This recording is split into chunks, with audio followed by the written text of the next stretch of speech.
I'm a 40-year-old woman with a 17-year-old son. We lost his father when I was just 28. Those were tough years, and while we didn't have the time to amass great wealth, I made sure to secure a future for my son with the insurance and investments his dad left behind. That's how I built a trust fund for him, now worth $150,000. It's not just money, it's his father's legacy, a symbol of the stability he lost when his dad passed.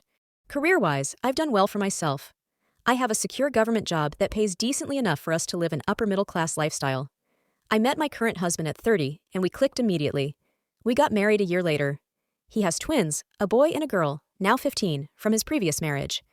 Their mother is still in their lives, and from the beginning, my husband made it clear that our finances, especially concerning the kids, would be separate. We split grocery and household expenses, but savings, school fees, and other major funds are kept apart. My husband and I own our homes separately too. I rent out my house, and that money funds family vacations and similar expenses.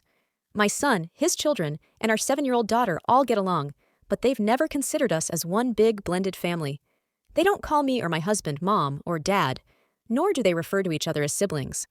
The issue started when my son, who plans to study in Australia next year, expressed interest in using his trust fund for his education. My husband, on the other hand, has a separate fund for his kids, but due to his own financial mismanagement, gambling losses, and a lack of savings, he can only contribute $25,000 per child. Now he's pressuring me to merge all the children's funds, so each of the 3 kids gets $83,000.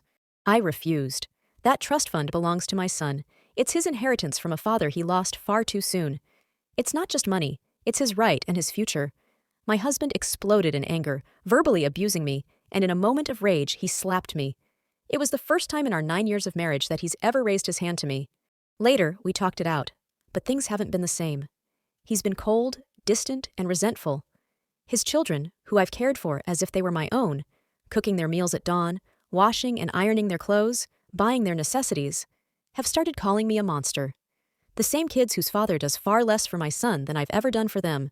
My son, ever the peacemaker, offered to share the money if it would save my marriage. But I refused. His future can't be compromised to fix someone else's mistakes. I told my husband that his carelessness with finances is not my son's burden to bear. Now, my marriage is hanging by a thread. My husband has started drinking more, and our arguments escalate whenever I refuse his advances when he's drunk. Sometimes I give in just to keep the peace, but it's breaking me inside. My parents think I should compromise, saying it's hard to find another man at my age, especially after being both a widow and a divorcee. They believe the slap was a one-time incident, something to forgive and move past. But I'm crying every night over how the man I loved is treating me. And yet, I can't bring myself to sacrifice my son's future.